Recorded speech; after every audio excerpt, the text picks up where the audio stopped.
Once again, I'm recording an episode in response to something that Simon Sinek said. I feel like I'm playing Simon Said. In a LinkedIn post, he wrote, "We don't trust people to follow the rules. We trust people to know when to break them." Now, I understand the need to be provocative and contrarian, but is this statement true? Is that how we should decide who we trust and who we don't trust? In this episode, I will break down the relationship between trust and following or breaking rules. I will also broaden the scope of the discussion and bring in ethics and morals as well.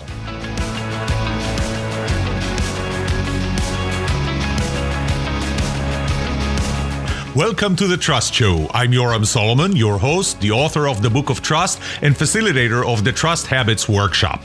My mission is simple. I want to help you form habits that build your trustworthiness, because the answer to this question will have the biggest impact on your personal and professional success or failure. Can I trust you?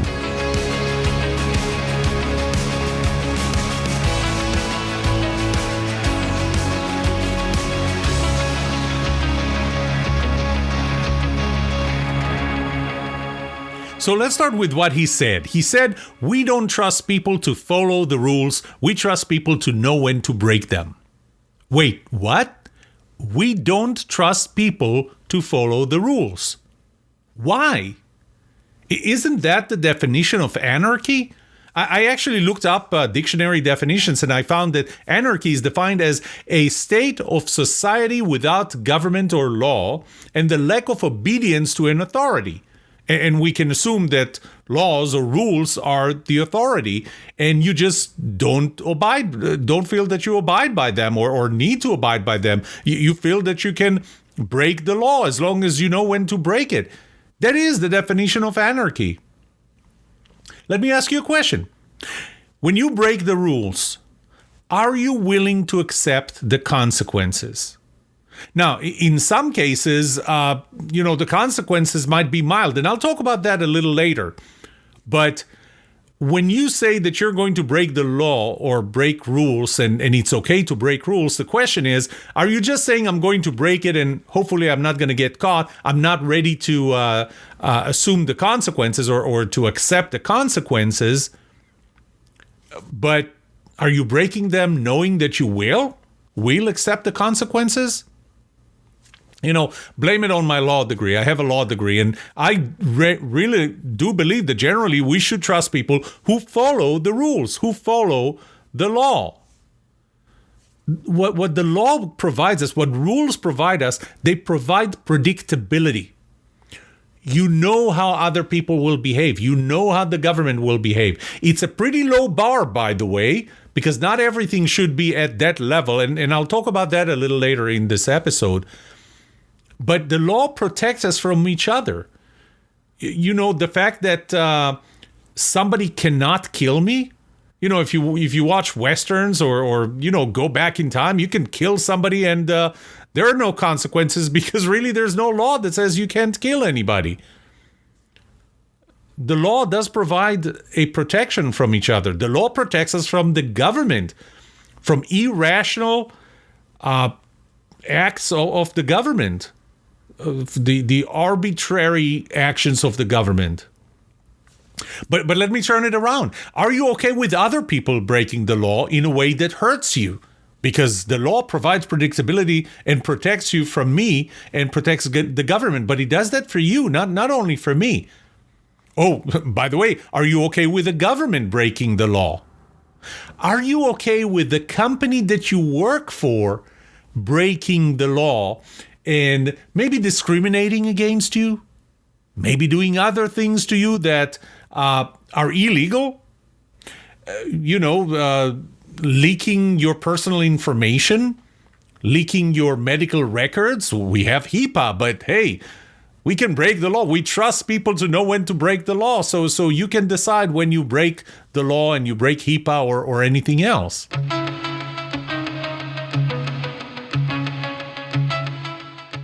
What happens when we don't follow the rules? If you watch the movie A Few Good Men, there's a part where Colonel Jessup, played by Jack Nicholson, in the trial, almost the entire movie happens in a courtroom.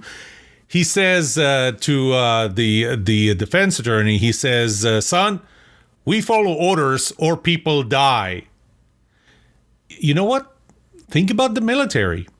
Can you take the laws to your own hands? Can every soldier in an infantry unit, and I served in an infantry unit, can I decide when I follow orders and when I don't? Can I decide that, I know enough to break this order and not to follow this order? Because I'll tell you what, my brothers will die. There is a reason why I follow those rules, those laws, those orders. So that's not going to work in the military. How about air traffic controller?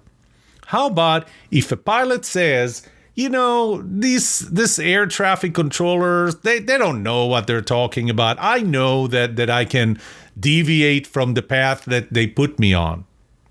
You know what the purpose of air traffic controller is? It's really to avoid accidents. This is it, to create a distance between different airplanes so that they don't just crash into each other. So if they told me that I can fly in 38,000 feet, can I decide that I'm going to fly at 37,000? Because, the air traffic controller doesn't know what he's saying, or she. That's not going to work. There are consequences for not following the rules.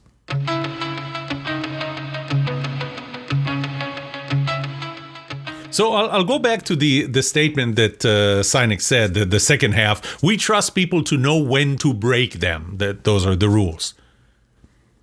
Do I really know why the rule is there? Do you know why the rule is there?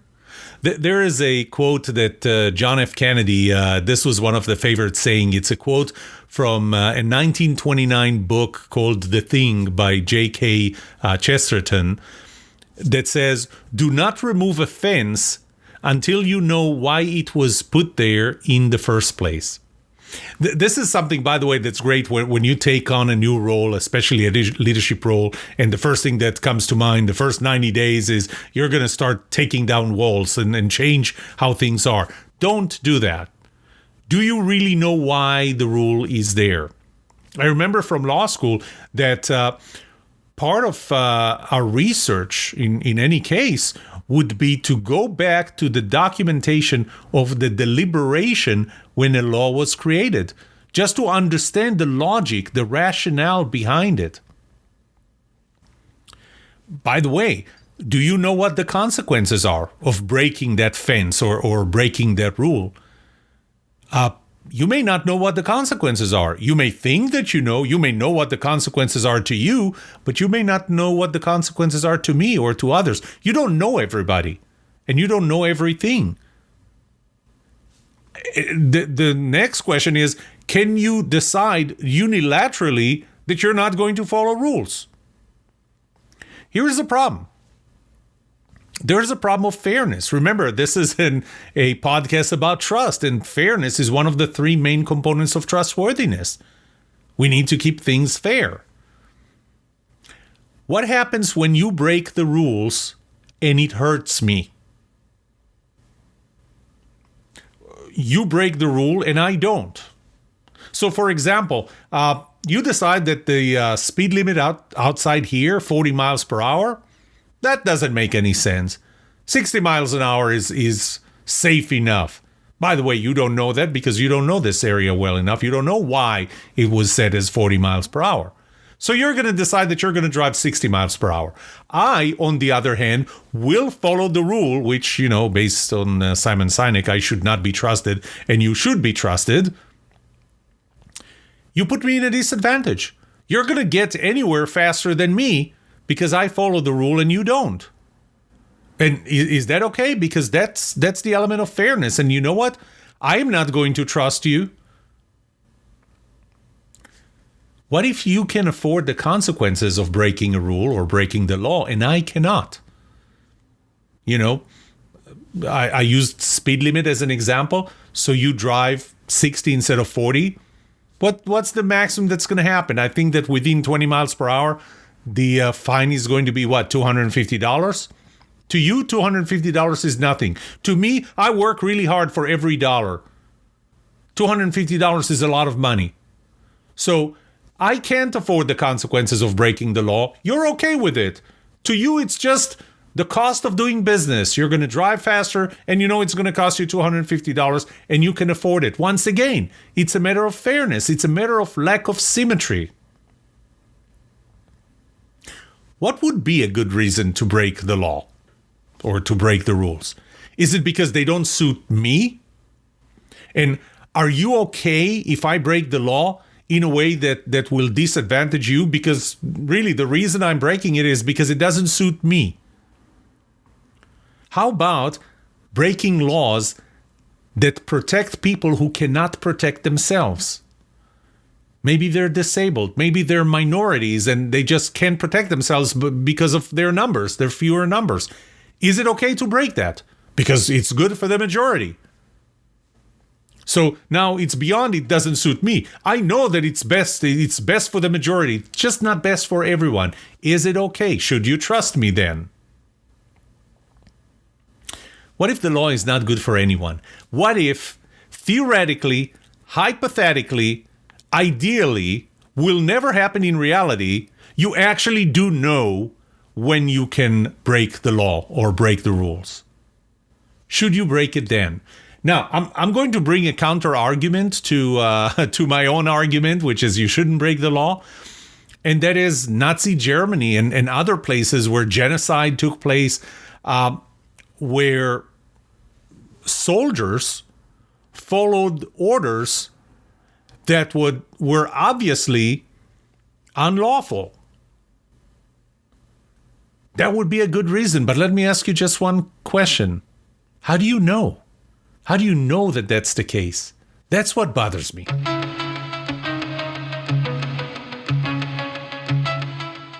I told you at the beginning that I'm going to bring in things beyond rules because I'm interested in the discussion and not just what Simon said. What if there are no rules? No rules prohibiting you from doing something. So let me set this up. First of all, let's assume, I want you to imagine this range of actions where at the bottom are the worst possible actions you can take or the worst things that you can say. Let's take actions at this time. And at the top are the best, the ideal things, the most unselfish things that you can do on the top. Somewhere, maybe 1/3 from the bottom is where the legal bar is. This is where the laws are. And take about 1/3 from the top, 2/3 from the bottom, is where the ethical bar is.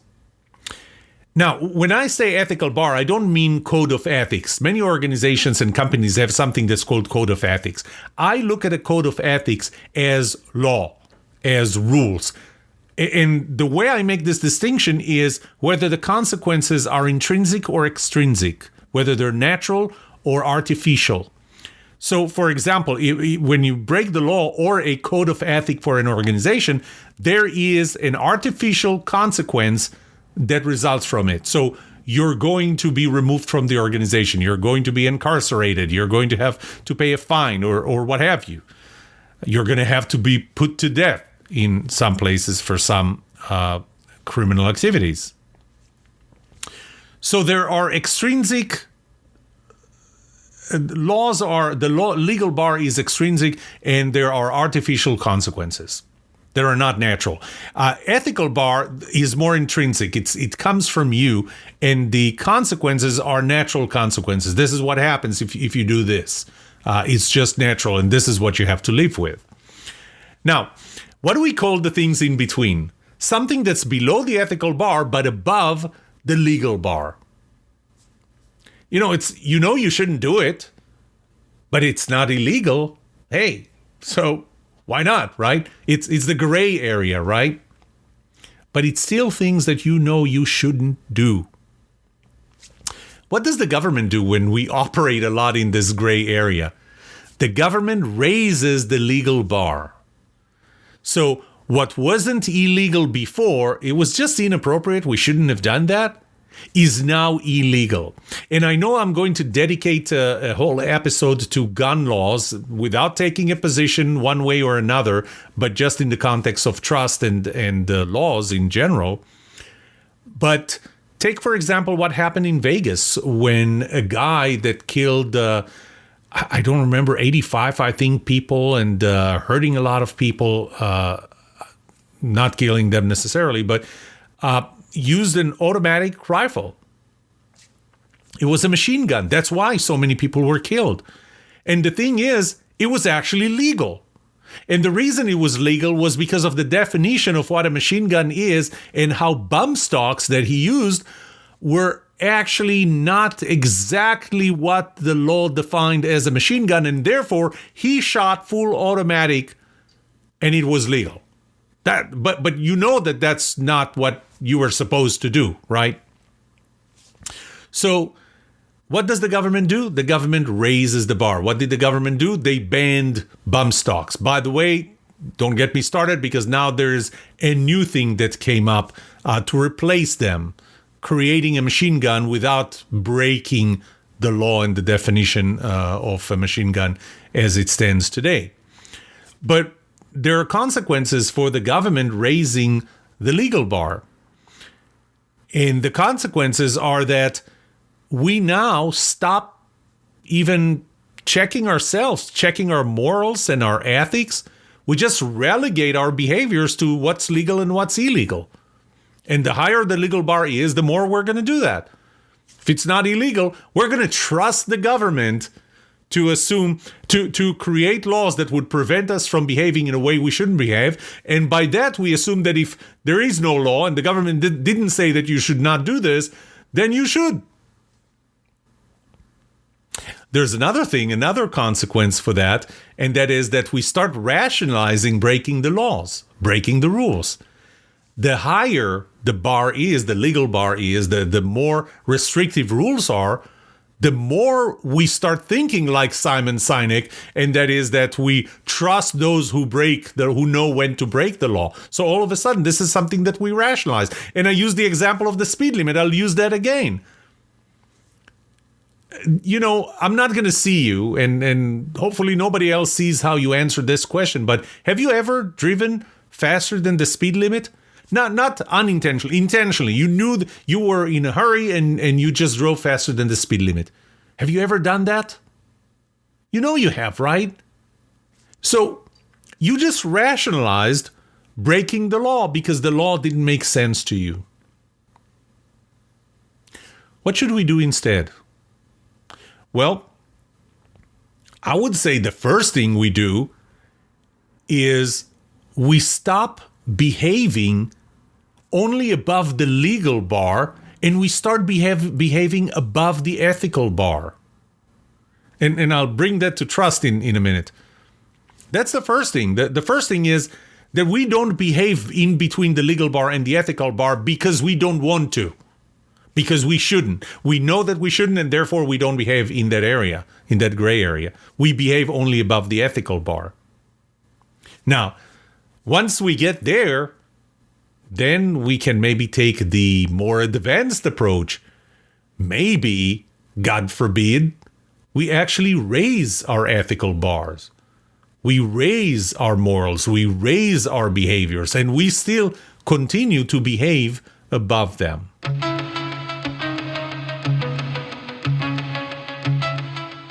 So ask me, what does that have to do with trust? Go ahead, ask me. Yeah, what does that have to do with trust? Thank you for asking. That's a great question. Well, you may not remember that, but in my 6-component trustworthiness model, there are 3 components in the who you are and 3 components on the what you do during an interaction. Let's look at the 3 components of the who you are: competence, personality compatibility, and symmetry that includes fairness. And I talked about fairness before. I'm not going to touch competence here because breaking the laws, I'm not breaking rules. I'm not sure how related that is to competence and how I can tie this. But in my own surveys, what I found was that the highest correlation of any component to trustworthiness was shared values, which is a major part of personality compatibility. The fact that we share values has an 86% correlation to how much I trust you or how much you trust me. It, again, depends on the perspective. So as long as we behave above the ethical bar, and now the question is whose ethical bar? So as long as you behave above my ethical bar, I will trust you. As long as I behave above your ethical bar, you will trust me. If your ethical bar is higher than mine for the same thing, then there is a likelihood that I will trust you more than you trust me, because I behave below your ethical bar because it's still above my ethical bar, assuming again that I do behave above the ethical bar. And again, I would argue that really what we do is we lower our ethical bar to the point of our behavior is we consider it ethical, except that it really is not or should not be. And again, the last component is the fairness and symmetry. And I already mentioned that when you break the law in a way that disadvantages me, I don't feel that it's fair. And my research again showed a strong correlation between fairness, or the way that I feel that you treat me fairly, or in this case, that your behavior causes me to feel that I'm treated fairly, has a big impact on whether I trust you or not.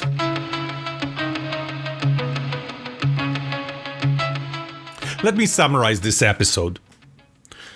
If the rule is not good for you, don't just break it. Just first of all, know why it's there. What was the purpose? Know what the effect is on other people. Now, if you reach the conclusion that you really, really know, and be careful because you don't know everything, but you reach the decision that this rule is not good for anyone, and not just not good for the majority, not good for anyone, don't just break it. Do something about it. Change it. How do you change it? Who creates the rules? Whoever creates the rules, lobby with them, ask them, talk to them. Those are your legislators. Those are the people that you send to your state government or to your federal government, to Washington. Talk to them, write to them, get other people to talk to them and write to them. If they still don't change it, replace them. They are there as a result of getting elected. Don't vote for them. Vote for their opponents. What if there is no good opponent? Run for office. I've done it.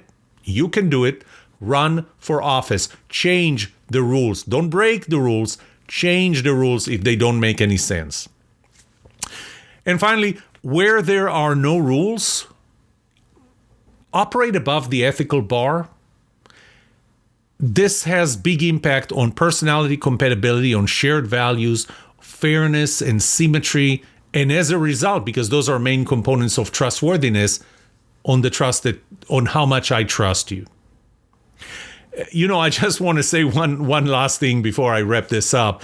There is always the probability that I really didn't understand what Simon Sinek meant to say in that saying that he did. However, I still think it was a good discussion. Thank you for listening.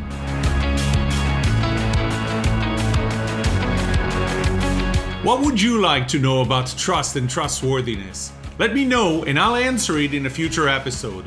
I would love to hear from you. Email me at yoram@thetrustshow.com. If you like this episode, subscribe to the show so you will automatically get notified when I release a new episode. Rate it, write a review for this podcast, because those ratings help not only you, but also others looking for podcasts just like this. If you're looking for more resources to learn about how to build trust, be trusted, or know who to trust, look up my workshops at yoramsolomon.com/workshops, online courses at trustedatwork.com, find my books on Amazon, or go to my website, yoramsolomon.com. And remember one thing, the answer to these two questions will have the biggest impact on your personal and professional success or failure. Can I trust you? And can you trust me? Thank you for listening or watching The Trust Show.